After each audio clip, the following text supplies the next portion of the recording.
Só para você ter ideia, o Império Russo foi um dos maiores impérios da história. Foi o terceiro maior império da história. Só para você ter ideia.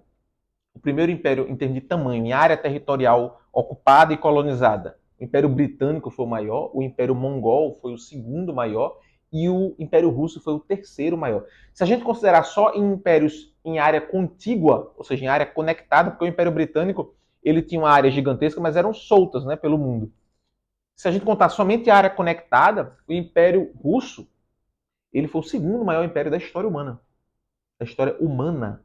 Tá? Então, o Império Romano ele não era tão grande assim, porque o mundo conhecido ele era muito menor.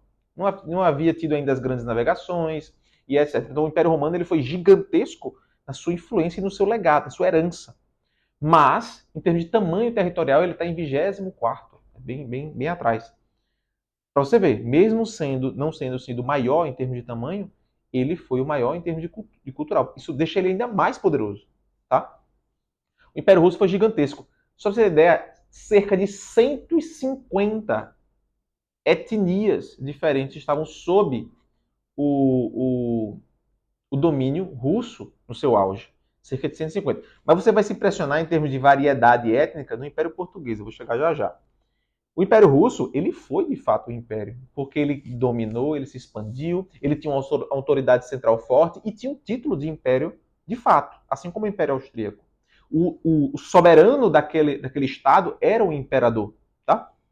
Então o Império Russo se encaixa dentro dessas características, tá bom? Qualquer dúvida, pessoal, já lembrando, qualquer dúvida, vai colocando aqui nos comentários que eu respondo cada pergunta, tá?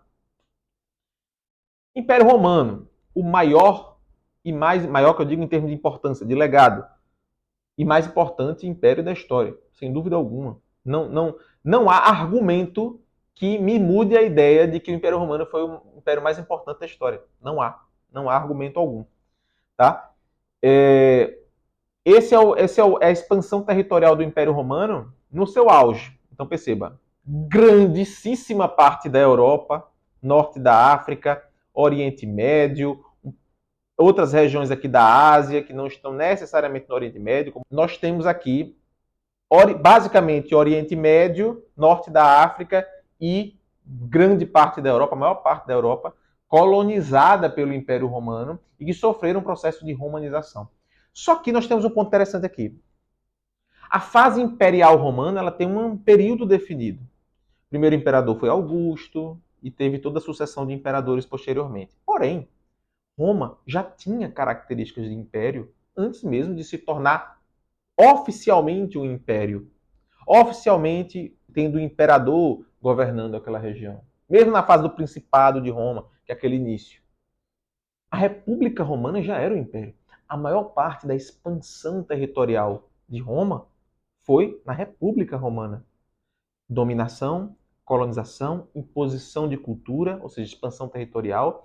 Nós tínhamos uma liderança do Senado, mas nós tivemos várias fases na República Romana de cônsules, eram 2 cônsules, mas de cônsules mais autoritários, de ditadores, no termo romano de ditadores, eu explico lá no curso Roma Eterna, na Roma republicana, ou seja, Roma, sociologicamente, historicamente, já era um império antes mesmo de ser oficialmente um império. Ela já tem características de império. Essas características aqui já estavam todas presentes na República Romana, mesmo ainda sem ser a fase imperial de Roma. Mesmo não tendo o imperador como líder político. Entende? Então, Roma, logicamente, é o melhor e mais importante exemplo de império que nós temos. Didaticamente, a forma mais fácil de explicar o império é em Roma. Tá? Próximo, Império Português. Tem relação direta com a gente. Nós fomos o maior território desse império, o Brasil. Né? Observa aqui, o Brasil ainda sem o Acre, né?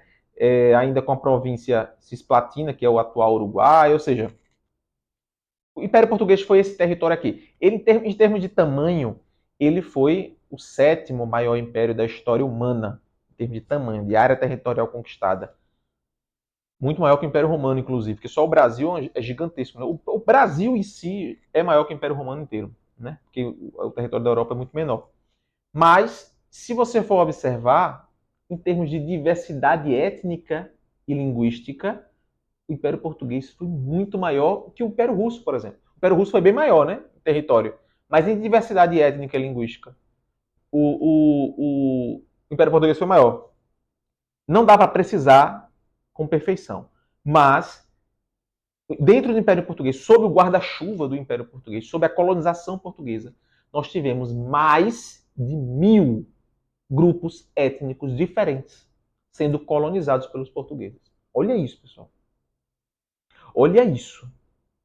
Mais de 1000 grupos étnicos. O Império Romano, por exemplo, teve cerca de 30 a 50, é difícil definir também, mas de 30 a 50 grupos étnicos, o Império Romano. O Império Russo, que foi o terceiro maior império da história, 150. O Império Português, mais de 1000. Porque só no Brasil, nós tínhamos centenas de etnias indígenas. Na África, centenas de etnias nativas africanas.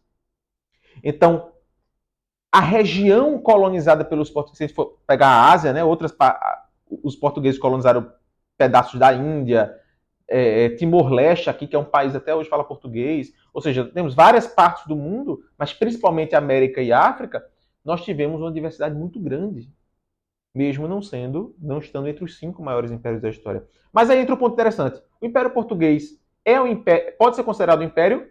Perfeitamente. Está tudo aqui. Diversidade étnica, expansão territorial, autoridade central forte, que era o monarca português, hierarquia política e militar e legitimação ideológica. A imposição cultural dos portugueses existia, religião, língua e etc. Porém, tem uma característica interessante do Império Português. O Império Português é uma definição dos historiadores. Nunca Portugal se chamou de império. Nunca o rei de Portugal foi imperador de Portugal. Entende? Então, a gente determinar um Estado como império não precisa ter um imperador na liderança. Porque Portugal nunca se chamou de império e, mesmo assim, foi um império. Todas as suas características foram de império. É o caso de Alexandre o Grande, por exemplo. Alexandre o Grande, no Império Macedônico, ele nunca se chamou de imperador. Ele era rei. Nunca teve o título de imperador e o próprio Império Macedônico nunca teve o título de império. Mas as características, quando a gente vai estudar esse período histórico, é de um império e de Alexandre o Grande de imperador. A gente pode dizer que ele foi um imperador e que o Império Macedônico foi um império. Mas esses títulos não existiam. Assim como não existia no Império Português. Era Reino de Portugal.